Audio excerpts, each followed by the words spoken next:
Thank you for joining us today for this webinar. We're launching a report today around the community right to buy. I'll just do a little bit of housekeeping before we get into talking about the event we're having today and the panel we have.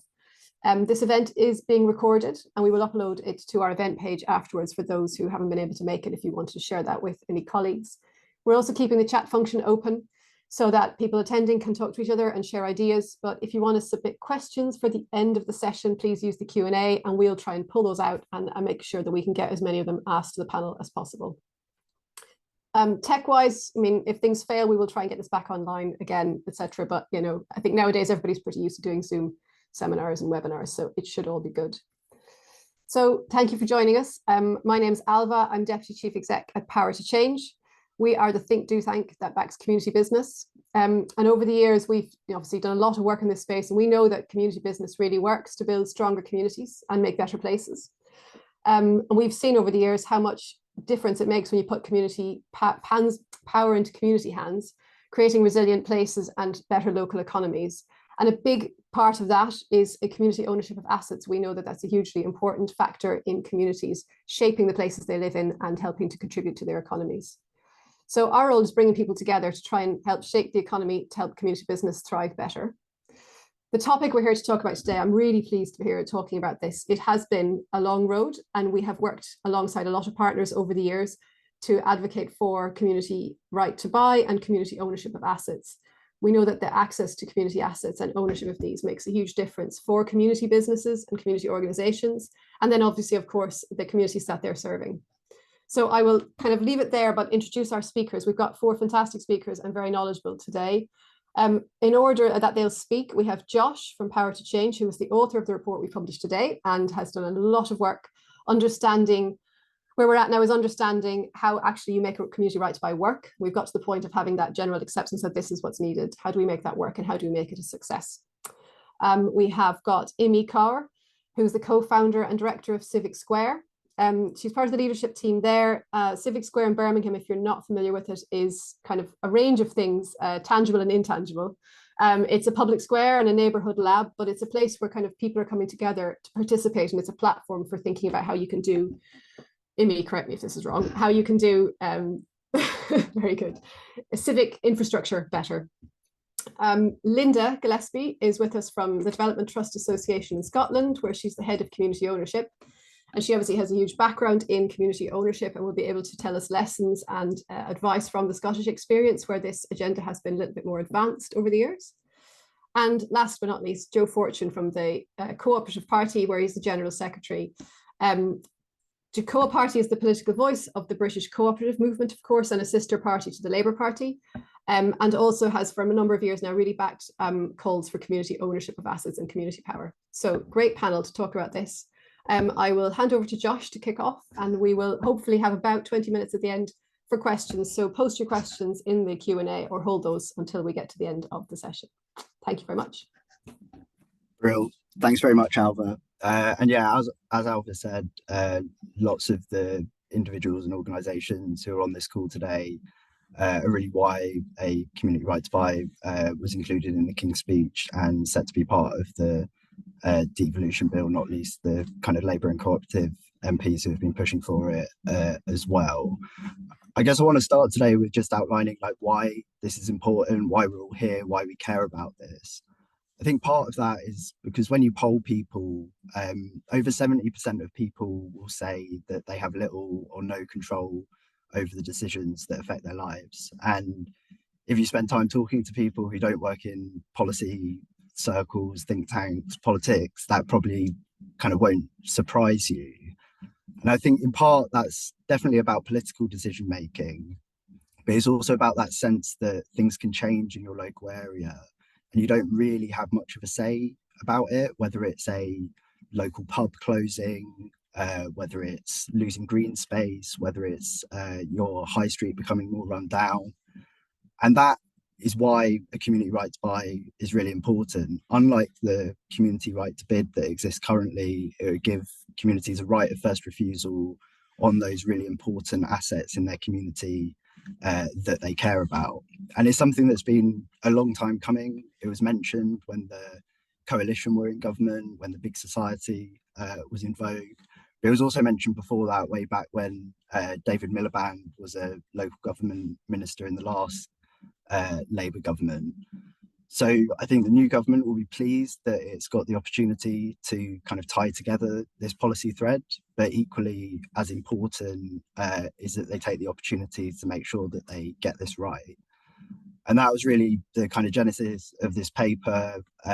We went away and interviewed people with expertise in Scotland, community businesses, policy experts, people from a political background, and people from a local government background too, aiming to kind of anticipate some of those future challenges that we might face in introducing and implementing a community right to buy, and very much see this as building on a lot of the really good work that's been done by Mark Gregory for the Community Ownership Commission, paper Toby Lloyd did for Create Streets, and much of the other work that individuals and organisations on this call have undertaken.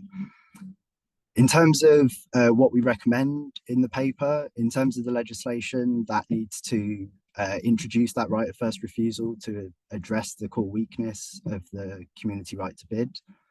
We'd like to see the moratorium period where you have the time to kind of put together your case to purchase the asset extended from 6 months to 12 months to give community organisations and community businesses more time to do that. And then we also want to see the definition of asset of community value widened to include both economic and environmental benefit as well. So bringing more high street assets into scope, but also those assets that can benefit the environment as well. We think that local authorities have a really important role to play here and should be enabled to more actively support community ownership across the piece. We think a requirement for community asset strategies at a local level would be worthwhile in this sense. So that would bring together both community asset transfer policy and a community right to buy once it was introduced, to think about those different routes to community ownership at a local level. Within local authorities, we think there'd be value in a community asset task force that brings together different teams in the local authority to think strategically about community asset ownership. That came through very strongly in the interviews we conducted for this paper, that often you have the kind of property team on the one hand, communities team on the other, kind of working on slightly different tracks. So trying to kind of bring them together into one room, working together a bit more closely. But clearly, central government has a role there to support local authorities in doing this. Introducing a national framework for community assets following the recommendations of the Community Ownership Commission would make it easier for local authorities to assess what should and shouldn't be accepted as an ACV. And then clearly there needs to be budget there to support community ownership, which could come out of the local government funding settlement. In terms of the role central government should play itself, a supportive national policy framework needs to sit round a community right to buy that includes both funding and support. In terms of funding, that's in terms of asset purchase, but also in terms of pre-feasibility and development funding. In terms of support, we'd like to see that utilise the experience of national organisations, but also of community businesses, community organisations who have skin in the game, have experience of community ownership, and that we can learn a lot from. And clearly also from our friends in Scotland, where this right has been around a lot longer. We think in the first instance that funding and support could be targeted at some trailblazer areas where there's already momentum behind community ownership. And this is to achieve kind of proof of concept early on in the introduction of a community right to buy. There's two reasons for that, essentially. One thing that came through strongly in the interviews was that there's a risk of failure early on after a policy is introduced that is then used as justification to not properly support and fund that policy. So we need to overcome that challenge. The second, which I think is equally important, is the fact that if community organisations see these early failures, particularly if it's in a similar context to the one that they work in, for example, in a urban or deprived area, it might then feed that sense that community ownership isn't something for me, it's not something for us, it's not something for my community, it's something that kind of wealthier people in leafier areas with more time, it's something for them. So we really need to address that kind of proof of concept point early on in the policy introduction. So I'll leave it there. Really looking forward to hearing from Imi, from Linda, from Joe, and to all your questions. And yeah, please do have a read of the report too. I'll pass on to Imi now. Hi, everyone. Thank you so much, Josh. And I just want to say a huge thank you for the work. I want to just caveat, like before I start this short provocation, in first saying a huge thank you to everyone who's been involved in this kind of legislation. And this type of work is long and slow and complex and detailed work, and the sort of advocacy that is not necessarily my strong point. And so I really appreciate all the types of patient and thoughtful skill sets that have been involved. And particularly want to also say that I was in the interview process, and I really appreciate the recommendations, really pragmatic, thoughtful recommendations in the report. And so in my provocation, I'm just going to sort of add to those provocations from an experience of building on the ground, and not necessarily, and from the context we find ourselves in, to make it an additive suggestion to the conversation, as opposed to, it's not like a disagreement with what's in the report. I fundamentally and wholeheartedly appreciate the learnings from Scotland and from the interviews across the country. So I think what's really important to share from our perspective is that, as we know, this type of work is long work, and therefore by the time you get to the point where this is in the King's Speech and about to be rolled out, you know, we can be many decades past when the movements for this work first started. There'll be people who are no longer with us who are in this movement. There'll be people who started this based on many lineages and ancestries of collective ownership and stewardship in many, many different formats beyond imperial and colonial ideas. And therefore, what happens when we get to the moment where it's here, it's a huge and important and excellent win, but we have to make sure that we're constantly cognizant of the context we're now in. And so a couple of little foundational pieces I want to add is the fact that we shouldn't underestimate how decimated that civil society is after 15 years of austerity, and how much the capacity building and how much more expensive hope is to galvanize and generate. And so alongside the community right to buy, the building of capabilities and capacities of those communities to take over those assets and make them fit for purpose for the times and the challenges ahead is going to be critical. When we think about some of those challenges ahead, Civic Square's work sits in this space of, like, from deep honesty about where we're at, we can generate deep hope and make our actions and our strategies ahead cognizant and coherent with the scale of challenges we face. And so we know that we are in a climate ecological emergency, and that the kind of eve of a huge social, climate and ecological and economic transition of work that you can see in ours and many others across the country. And so when we look at, under a current high emissions scenario, where we're heading for 2030, to see substantial changes in particularly our urban centres, and significant challenges for what that means rurally as well. And by 2050, under a high emissions scenario, we'll be approaching 3-degree neighbourhoods, which is not an endorsement, but it's about looking at where we are. And therefore, in this context, we can, some of the work that Civic Square have done with our partners at Dark Matter Labs is really look at how some of these risks are going to be playing out in our places, and thus what the role of infrastructure in civic spaces, community spaces, actually needs to look like, both in the ways, in the context it's serving, and the way it will need to adapt, the sorts of resourcing it will need to reimagine itself across high streets, across church halls, across school playgrounds, across empty buildings is significant and substantial.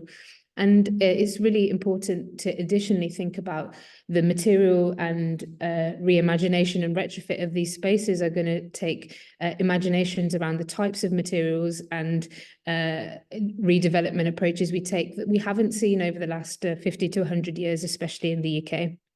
And we know, again, that this is going to be disproportionately impacting those who are from the poorest and most marginalized and purposely excluded parts of the country. So when Josh talks about, really looking at where are the areas and spaces that we are thinking about where this is already working, and to what sort of ambition and challenges does that supporting funding need to look like, it's important for us to, as we take this big win as a field and as an ecosystem, it's critical that we make sure that what we are moving forward towards really speaks to the scale of challenges we're going to face. And we talk about this from one perspective. It's not the only perspective. We're part of a whole ecosystem of people across the country thinking about this. What is the role of the home street and neighbourhood, civic and social infrastructure, empty spaces, empty buildings, high streets, and what does it mean to really look at meeting all those assets that are we're trying to pull out of private speculation and into community ownership and stewardship. What is the role of them? So at the heart of Civic Square's work is this idea of the climate and ecological transition and the deep retrofit of our home streets and neighbourhoods being designed, owned and governed by the people who live there. And our work looks a lot like this, not too dissimilar to all the incredible work happening in the chat as well. But particularly what I just wanted to share here was that it is through these deep reimaginations that we can think about how the community right to buy can be the beginning of that huge devolution of power, resources, spaces to the heart of our home streets and neighbourhoods, but we should not see it as a panacea, that it is critical that we understand the capacity and capability building that is required, the supportive funding that will be required, the huge amounts of work and connectivity that is going to need to be at the heart of making this work, not only in the spaces it is more easily going to work, but in the hearts of neighbourhoods where people who are marginalised and purposely excluded and most likely to feel the worst effects of the crises we face are able to really step into that. This is some work that we're trying to do at Civic Square, where we're trying to look at how you reimagine that governance and finance. And unfortunately, I can't share too much of the details yet, but in January, February, I will be able to. We would have been the kind of organisation that this sort of legislation would have been critical for. We've been grateful and lucky to secure the site that we're about to purchase through other means.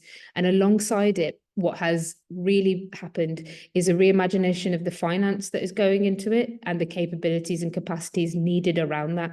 And so in terms of the recommendations, really thinking about how we come together as an ecosystem and a field to ensure that the right to buy and that community stewardship is matched by the capabilities and capacity building support and with the type of funding that is allowing us to really embody the regenerative futures that we know what we're going to need in the backdrop of severe social, climate, ecological crisis. And so we've done a little bit of work on this, what it could look like structurally with our partners at Dark Matter Labs. And what I just wanted to say was we've done a little bit of work here to talk a little bit about what the kind of infrastructure, physical design of spaces, what sorts of weather and other conditions, what the finance and governance systems of this needs to look like, and what context we're going to be sitting in the UK from a UK urban neighbourhood perspective. But of course, the community right to buy is much broader than just the urban neighbourhoods. And so what I just wanted to say is that I really wanted to also underline what Josh said about how we learn from all the work that is already happening, from all of the experience of communities that have been taking over empty spaces, that have been reimagining them, that have been looking at new forms of finance and governance, what has worked and what hasn't worked, and really dig deep into the stories of what is hard about that and what is really required. And yeah, I just want to say a huge congratulations to everyone, because this is a huge step forward in what we would call the hidden wiring of making this more possible across the country, but not to, as I said, see it as a panacea that solves everything. We are going to have to crowd this out with funding, capabilities, capacities, and real honesty about the scale of challenge and possibility that is ahead in the UK. Thanks very much.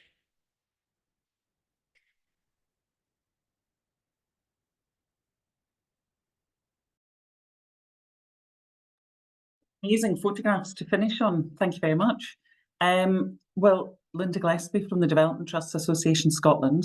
I found this a really interesting and positive report, and it picks up really well on the differences between Scotland and the existing practice in England. I mean, just on that final point from Imi, we don't regard community ownership as an end in itself. It's a means to an end. It's actually what communities want to do with the land and assets that matter. So Scotland has benefited from a sustained policy commitment to community ownership over more than 20 years. We have a framework of rights that cover private and public assets, and this has been underpinned by sustained resources to purchase and develop assets. And more recently, the Community Ownership Fund has fed into that and supported assets in Scotland as well. There is a support framework, quite a comprehensive support framework in Scotland. You know, there's been the establishment of the Scottish Land Commission. There's been funding support for organisations like myself to support communities and Community Land Scotland. And we and the wider ecosystem all play into an environment where land rights and responsibilities and community ownership are normalised.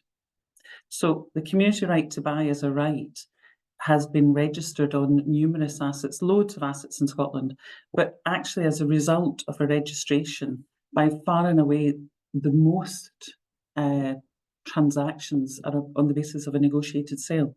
So there are very few community rights to buy that actually need to be triggered. The kind of landowner actually just starts negotiating with the community. From a sort of key findings in the report, I thought the extension to the assets of community value are absolutely essential. To kind of limit communities to just the social purchase actually limits the potential for what actually could happen under this legislation, and having it as broad as possible, I think, will be a key point in this legislation. And the other point, I mean, notwithstanding all the other points that Josh flagged at the start, is this national framework of rights to protect community assets, I think is important for all of us. There are a huge number of assets, both public, private, ecclesiastical. Communities are actually faced with a vast number of assets that actually just choosing the ones that are key to them and that can deliver on their objectives. I think that's something that all of us would want to look at more closely, including in Scotland. I suppose I'll just finish on some stats from us. We are a membership organisation, although we'll support non-members in the acquisition of assets. On average, we've got 350 members and they're Development Trust members. On average, 77% of our members all own assets. That increases to 86% for rural communities and 96% for island communities. Small towns, 78% of our members own assets, and in densely populated urban Scotland, 53% of our member organisations own assets. Urban Scotland and small towns, there's still work to be done in terms of getting assets into the hands of communities. And then I'll just finish by saying community ownership is a journey, and this report's actually a very good step in the process of actually embedding and normalising community ownership. So thank you very much. Hi everyone, I'm Joe Fortune, General Secretary of the Cooperative Party. Thanks very much for having us here today, and thank you to Power to Change for the report. Fantastic report. We've taken an awful lot out of it already. The contributions today are really strong, really thoughtful, and it speaks to the expertise knocking around the country, but also the energy knocking around the country in this agenda. I've worked in this part of policy and political world for the last 20 years. I can hand on heart say that I don't believe we've had an opportunity like we have at the minute. Opportunity comes with responsibility, in my mind. We have an opportunity to be ambitious. We have an opportunity to deliver something which didn't exist before. And it's things like this report. It's the collectivized work that Imi was talking about of the ecosystem, which is our responsibility to live up to that opportunity and to seize it. I think that the community right to buy, the inclusion in the King's Speech is a great thing. I think that it is an indication of willingness on the part of government to engage in this topic in a way which is long overdue. For me, I think that I want, as a result of the opportunity ahead of us, to be as a group to be as ambitious as we possibly can. If this opportunity comes round once, in my view, every good number of years, at the point in time where you do have it, you have to be as ambitious as you possibly can as a group. I want us to really push the report talks about it in terms of definition of community asset. I want that to be even stronger. I want us to be thinking about even more types of community asset. I want to push politics to a point where it understands for the first time the power, in my view, of ownership, the nature of ownership transfer, which enables communities to feel powerful, to feel empowered. And I think that there is a political reality for that need. And I think that that is some part of the opportunity ahead of us.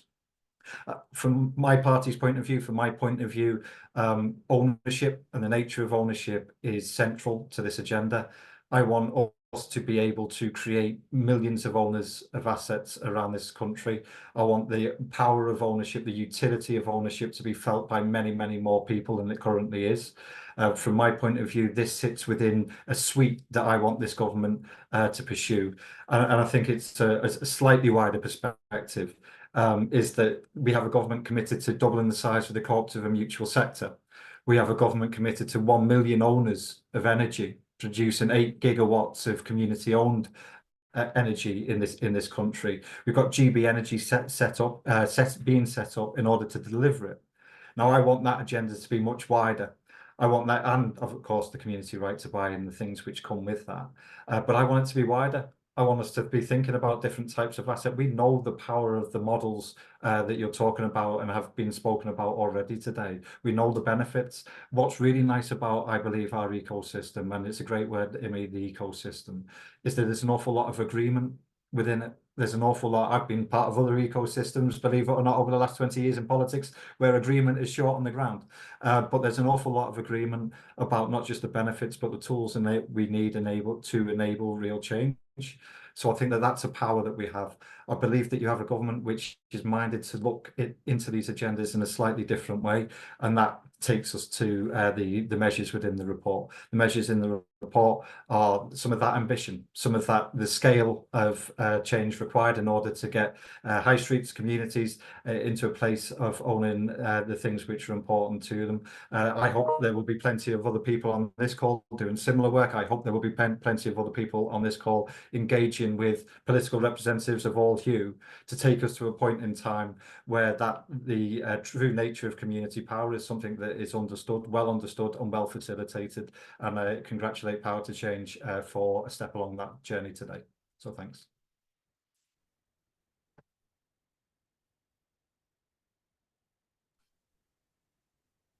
Fantastic. Thank you, everybody, for those initial words.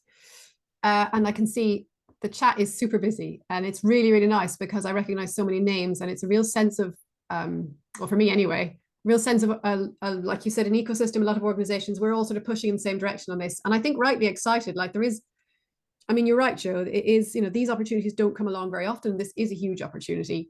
And Imi and Linda are right that it is also still a lot of work. You know, it isn't by any means delivered or up and running and working yet. So it's a mixture of ambition and excitement. And also, you know, and that's part of the reason that we put together this report, and Josh wrote this work, in that we're trying to understand what it takes to kind of, we've got so far with this, what it takes to kind of work together and get this further over the line. And of course, the report focuses on, you know, that right, the legislative change and getting the right in place. But there's obviously a lot more that will be needed around that to really make community ownership work. And the Mark Gregory Community Ownership Commission, which Josh mentioned earlier, you know, kind of takes that broader view of what else is needed. So we are kind of focusing on the right today. But I think one of the interesting questions is like, what does government need to think about putting in place around the right to make it work? And also, what can others do? What can the organizations like ours and other organizations and people in the network in the ecosystem all be doing to try and, you know, really help this to grow? So I'm now looking for questions for the panel. If you have them, I'm sure people must do. If not, I will ask one of my own, but I've said enough already. So let's see if we've got a question from someone else.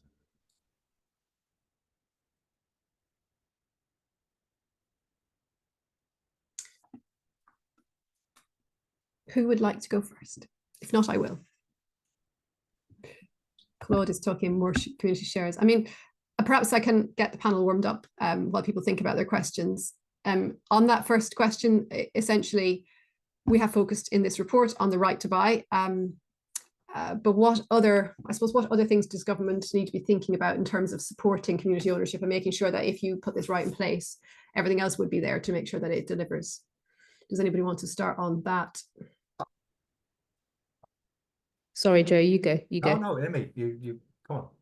So, okay, so just two things that I would start, not the only things, but the Community Ownership Fund has been a huge supporter and driver of some of this in spaces across the country. I would say that those types of funds need to be easier to access. They need to be more supported for marginalising communities of colour, particularly. We need to be able to think about the capital funds that support the uplift of these buildings, and those capital funds to be orientated towards climate and ecologically safe and just materials. It could be a really good moment to line up some co-benefits in terms of how we bring forward the natural and bio-based material economy into the UK, how we understand what it takes to uplift, repair, maintain these buildings. And so those things combined need to, especially in the first sort of 10 years in the UK, as this is going to be very new and there is going to be lots and lots of capacity building, we need to make sure that we are not, as mentioned really eloquently in the chat, we're not ladening this work with huge amounts of debt, but instead looking at those who can come in beyond government, who are thinking about non-extractive finance and investment processes.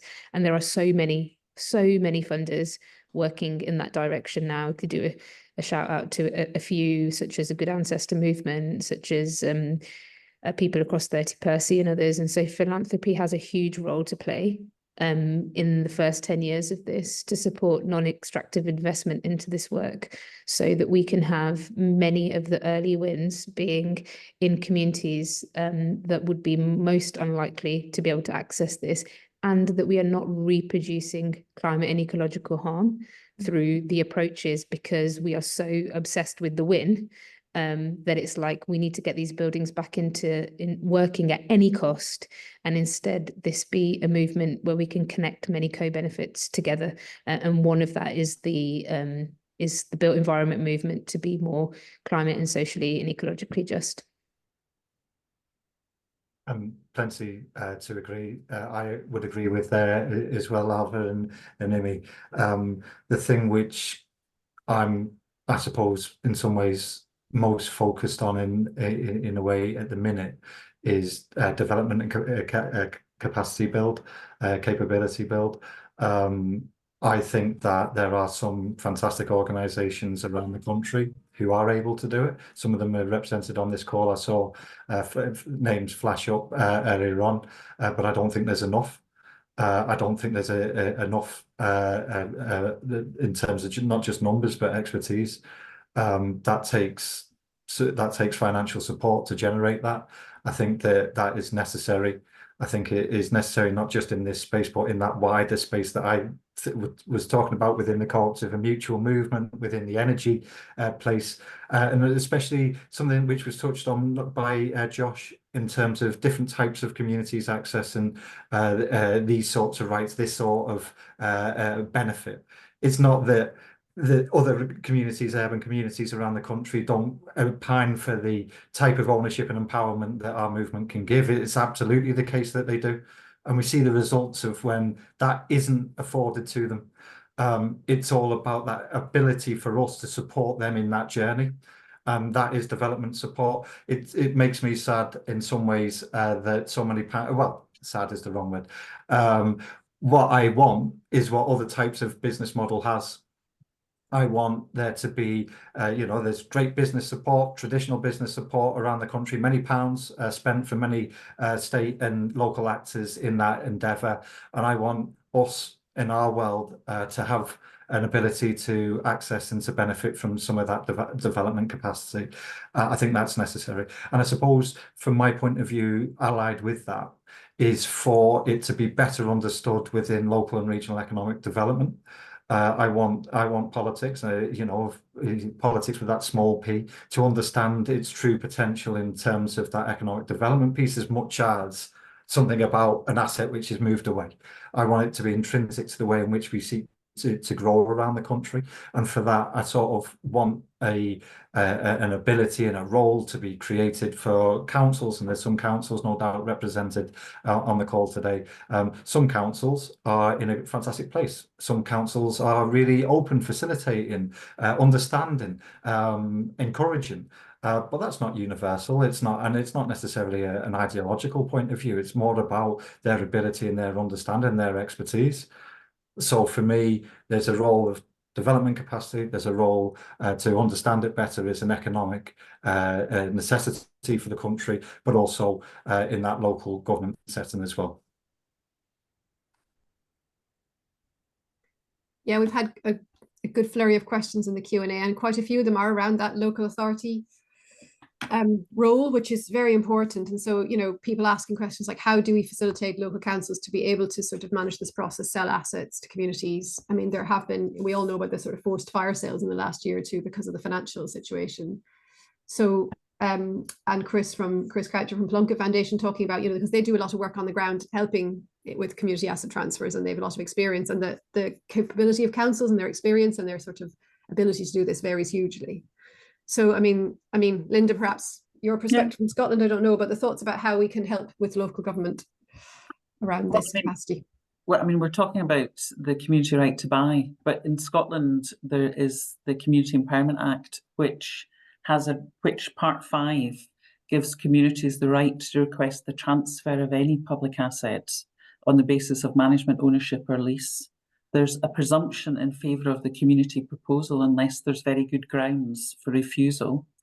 And the Act is silent on how much communities should pay for the asset. So that can be a nominal sum, but if it's at a discount, then that's to be justified against the social, economic, environmental and health benefits the proposal brings.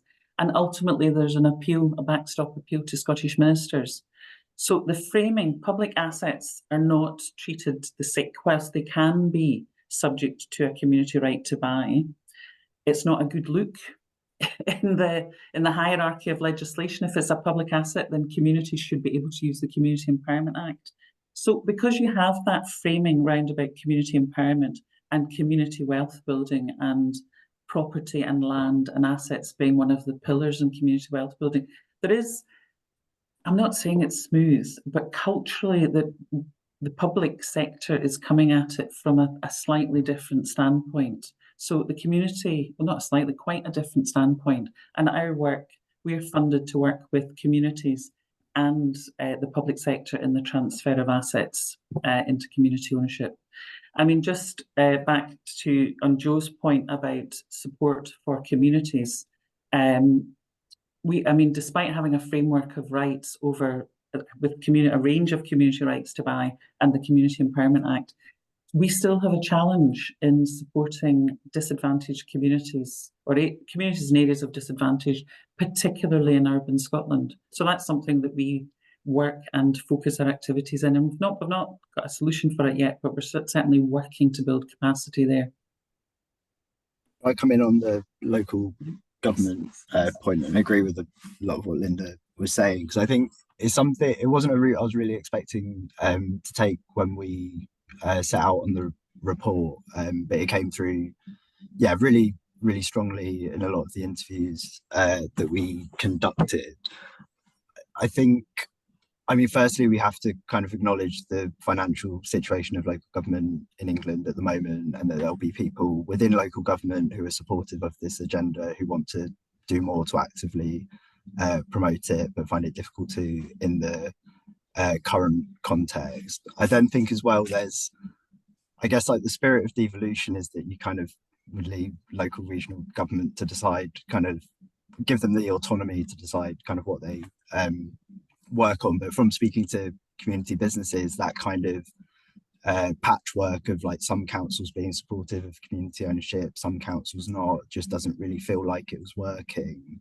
And that's where that kind of recommendation for it to be a requirement that councils in England have a community asset strategy felt important, because at the moment it doesn't feel right that you could be in one local authority and have a really difficult experience because there's not that experience there of understanding community assets, and then in a neighbouring local authority they've got a really well-informed team who kind of really get this.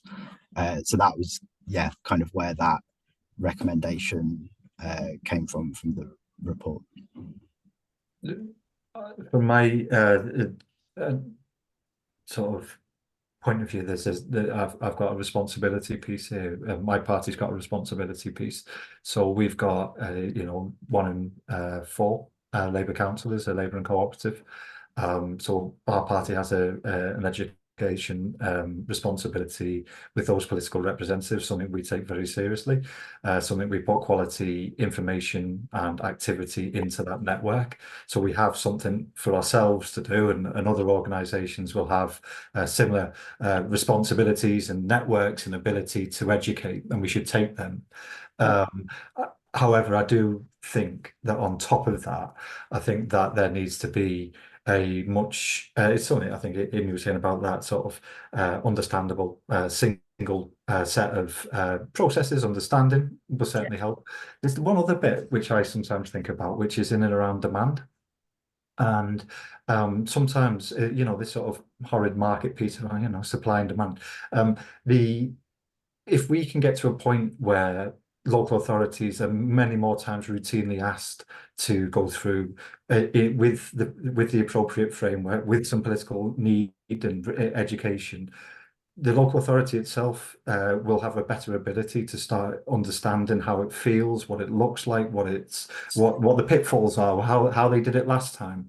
And that's sort of where we need to, that's another aspect of it, is building that demand, building that amount of times that they go through it will, I hope, bring some benefit to us as well. Yeah, I think that's, can I just come in on that? I think that's a very interesting point. And it comes to that national, what's a kind of interesting area in the report to unpick round about that national framework of assets of value. Because despite all of the work we do round about encouraging communities to be proactive and identify key assets and be strategic about the ones that they take on best fitting their needs, we still get communities react to threat and opportunity. So where there's large-scale disposals happening from public-private or ecclesiastical assets, communities react to that, and we will get a wave in different areas. I suspect you've maybe had that before with disposals a number of years ago in kind of various English councils. So that kind of encouraging that kind of strategic approach about what are the assets that really matter is a kind of capacity building, education, but still you have that drive to save something that's being lost or that you can make better use of. Yeah, I mean, that motivator around capturing something that might be lost, and we've certainly seen that a lot over the years, but I think it's also really important to build the capacity for that proactive planning. So you might have, in a place, ideally with the council, you'd have this understanding of what the assets are and the spread, and what would be on your list, what would be your top 10, what would you want to sort of take into ownership, and having those sort of plans. But I appreciate that requires quite a bit of capacity. We've got a couple of other questions. Oh, Amy, go ahead. Oh, but I was just going to build on what Joe talked about when he was talking about responsibility. It is really critical that we examine who feels responsibility over this layer of things working, right? There is a huge role for legislation and for the local authority and for foundations like Power to Change. But there's so many parts of the field and ecosystem that are under what's the word, like underrepresented or think this is their story. From our own experience, we know how much the valuation space plays a huge part in this. We know how much the survey and building survey and architecture, early REBA stages plays a huge part in this. We know how much connection to so many things that are not transparent about ownership, about maintenance, about and these are all layers of capacity that have to be built in many ways. And what I feel is really important is that who in wider society feels that this is part of their responsibility. If we see this type of work, as Joe also said, as once is, you don't get these opportunities very often. This is generational work, and it is societal work. And so I think what we all have a responsibility to is also building the broadest base, to use the language coalition, about who believes this is their work. Now, I would say, and I'm like a hugely, as you all know, hopeful person, but also pretty honest about the critique. We all knew the fire sales were coming. We all knew the fire sales were coming. We've known for years. And coming from a city where they have been devastating, and they are going to continue to devastate, as many of you know, with the scale of libraries due to be closed currently in Birmingham. Actually, when you looked at those fire sale opportunities, they were, majority of them, between 50 and 200,000 pound buildings. Buildings that developers find pretty useless unless they demolish them and turn them into luxury housing. But actually, small plots all over the city that were critical to communities. At that point, there was no challenge about whether the community had access to buy that. And the massive gap was about the access to finance and the capacity to be ready for that. We, many years ago, should have been building neighbourhood development capacity. We still know there are years ahead before community right to buy becomes fully adopted and a process. There is tons of capacity that can be built. And I really think that transitory capacity is critical. First of all, it's everyone's problem, and we need to build a broader coalition here. But I really, as you all know, I'm going to say this, think philanthropy and high net worth communities have huge roles to play in the transition to build that capacity so that others can follow. And so this idea of us all sitting around on large endowments, hoping somebody else turns up, is a failure of responsibility to the capacity we can build to prepare for those areas that Josh talks about, the big wins, where then, the local authority, the state, other types of non-extractive capital can join the party. But we can't just sit and wait for this to be a linear process. First we'll do this, then we'll do that. Then the government will come up with a large fund, when we also know there is a wealth and endowment capacity in the UK to build really strong demonstration, really good capacity, begin to really take that and show what can happen, but also be ready for these moments that we've known that were coming for ages, but we missed because a community couldn't find £80,000 quickly to save that local piece of infrastructure that would have been critical to its future resilience. But instead we'll watch housing that they can't afford to probably even look at be built in front of there. And so I really do want to say that it matters that we do not have a linear strategy. It isn't one thing after the other. We have to be standing side by side, building coalitions across all of these spaces, and there's things we can do whilst we're waiting for other things. So that is just something that I really want to say, that particularly to large endowments in the UK, you have to step up. This isn't just a story of whether assets come into the community. This is a story of whether our communities are even going to be resilient enough to be able to cope with what's coming. And we know in COVID how critical infrastructure was to that. And there are loads of opportunities that will be bolstered by the right to buy and will become more systemic and easier. But there's so much more we can already start as we're pushing for some of those bigger stories. Imi, stolen, or I've stolen some of. This is what I'm going to be shouting from the Labour Party conference stage next week. That's, you know, I'm going to talk about getting ahead of history for once. You know, every single time that there is, you know, a crisis in community and confidence, or financial crisis, COVID, whatever it happens to be, we look at one another and say, wouldn't it have been better if we had something along our lines? We look at one another and we go, oh yeah, we would have been better, wouldn't it? And move on. For once, we have to get slightly ahead of that moment.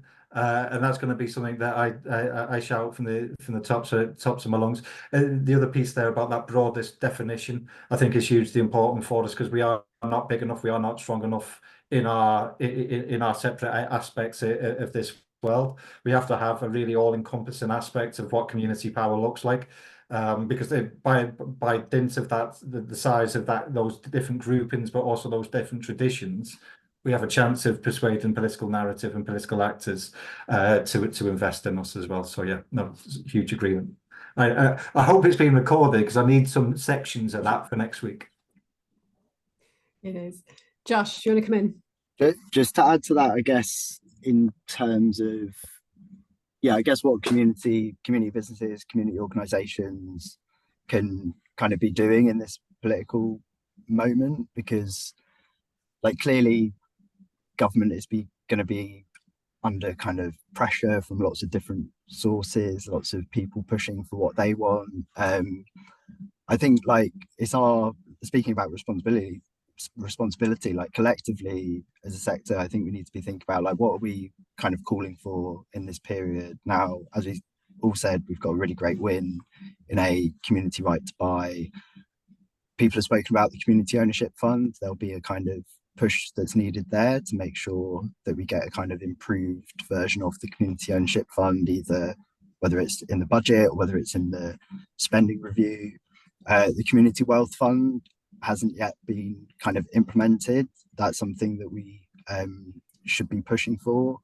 And then also, I guess, in terms of the English devolution bill, and moving away slightly from ownership specifically and thinking about community power like more broadly, the other kind of community rights that we could be pushing for, whether it's a right to kind of shape public services in a local area, whether it's a right to control investment, so you actually have a say about where kind of money gets spent in your local community, and having access to a kind of community covenant or something along those lines that really gives you access to that neighbourhood governance that at the moment is kind of patchy across the country, and it's often only areas that have parish councils that have access to that. So I think, yeah, as a sector, thinking about the routes through which we can do that, things like the We're Out Here campaign that are led by many of the people who I can see putting their names in the chat, is a really good avenue, both to kind of hold government's feet to the fire on the community right to buy, but also on kind of including that wider set of community rights within the bill. And then I guess thinking further ahead, like I saw Steve Weiler was talking about the community right to try, which I think sounds like a really kind of good idea. The paper that Andrew O'Brien wrote for Demos is good at kind of setting out ideas like a community right to time, because that's often something that we hear is a really big challenge for people to dedicate towards this work. So yeah, I think thinking about the kind of short-term pushes that we're going to need to make, as well as that kind of more long-term push, as Imi set out so well. Thank you all. Yeah, these are really good reminders, because especially when you get into this sort of thinking about a piece of legislation and trying to push for it and trying to get it and trying to ensure it happens, that work is quite linear. You're sort of just continually trying to pushing towards a goal. But I think we have to make sure that'll also still be a long road, and at the same time, it's that working outwards, like building that wider coalition and those sort of less likely people to bring them into, you know, into this, and actually that they feel this is their responsibility too, because everybody lives in a neighborhood, right? So everybody should fundamentally, you know, actually see the kind of the power of what we're talking about here. I have a couple of other slightly different questions, and I think they're sort of aimed at you, Josh, but feel free others to come in on them as well. And it's around There's two. So one asking if you could say a little bit about how the process might work for communities under the legislation to actually get their hands on an asset, and also a bit about that expansion of the definition. So like, what's the potential here if, you know, we talk about expanding to economic assets and trying to get sort of high streets, bring those things into scope, but like, what are the kind of inspiring examples of what you could achieve if you were able to get that expansion? So a little bit of how it might work, a little bit about what the expansion might mean. Yeah, sure. I guess in terms of how it would work, there's like the process beforehand. So actually listing the asset, it being accepted by the local authority, and then it going on to a register. Then there's the point when the owner kind of decides to sell that asset, at which point the community organisation should be informed that that's happening, and then there would be the 12-month moratorium period where the owner can't sell the asset elsewhere, and you can attempt to raise up the required capital to make that purchase. Clearly, each individual case will be slightly different. Like, I think the point Linda makes about negotiated purchase is really important, and it might be that you're in conversation with the property owner because they know that this right already exists, so eventually they would need to consider your bid as the first one. So yeah, it'll work in practice. It won't just be that kind of like completely linear process. And then yeah, in terms of the expansion, I mean, there's so many examples on English high streets now and in town centres of this going on, whether it's like Hastings Commons, Nudge Community Builders, like making sure that with this legislation, those vacant units that kind of sit on high streets and there's not anything really that a community can do about it, that those are brought into scope. Yeah, I think it's absolutely vital for this to be seen as a success, particularly because of the role that high streets play within the kind of public and political imagination in this country. Yeah, absolutely. And I don't know if you all saw, there was another report out today talking about even more vacant units on high streets than sort of ever before. We've kind of reached new heights. And so it's a salient issue that, you know, I think the opportunity to expand this onto the economic space is really huge. But I realize that we are pretty much out of time. So does anybody like to invite the panel if you wanted to kind of say anything in conclusion? Joe, you were leaning forward there, so it looked like you might have wanted to come in. I was, so forgive me, and I will be incredibly brief. I'm quite interested in how, looking into the future is slightly, I'm quite interested in how we can start to like really individually categorize assets, like, you know, whether it be a music venue, whether it be a sporting club, whether it be a cultural hub, and understand that actually some of those individual assets have got individual traits, individual quirks about how to be saved, and whether legislation has a role in terms of sort of really teasing out the type of asset. And really lastly, on the type of asset, I'm really quite interested in like moving beyond like from a physical asset into other things that people call community assets. I've always had this thing about that bus stop example. A bus stop, you can designate a community asset, you can't designate any right for a bus to stop there. The point of this bus stop is the bus route, and that's the asset. The asset isn't the Blooming bus stop. And I'm quite interested in how we can start to really push ourselves in terms of how we define what a community asset is and why is it important. But that's for the future. Fantastic, thank you. Anybody else on the panel want to say a final couple of words? If not, I'll wrap up. We could have talked about this all day. I mean, this could have been a one-day conference, let's be honest, and we would have all gotten a room and sort of helped, you know, strengthen each other in our resolve to kind of keep making this happen. So I mentioned at the start, this has been recorded, so it will be up on our website, and I think we'll probably do a mail out to people so that they have the link. So thank you, everybody, and thank you so much to our panel for talking to us today. We will continue to work in this area and continue to work with partners to try and ensure that we both get the community right to buy delivered the way we'd like to see it, but also all those other things that go around the right and community ownership are also put in place. Thank you all very much. Yes, the chat has just been updated with everything I think I've just said around where the recording can be found. But yeah, thank you very much, everybody, and thanks for joining us.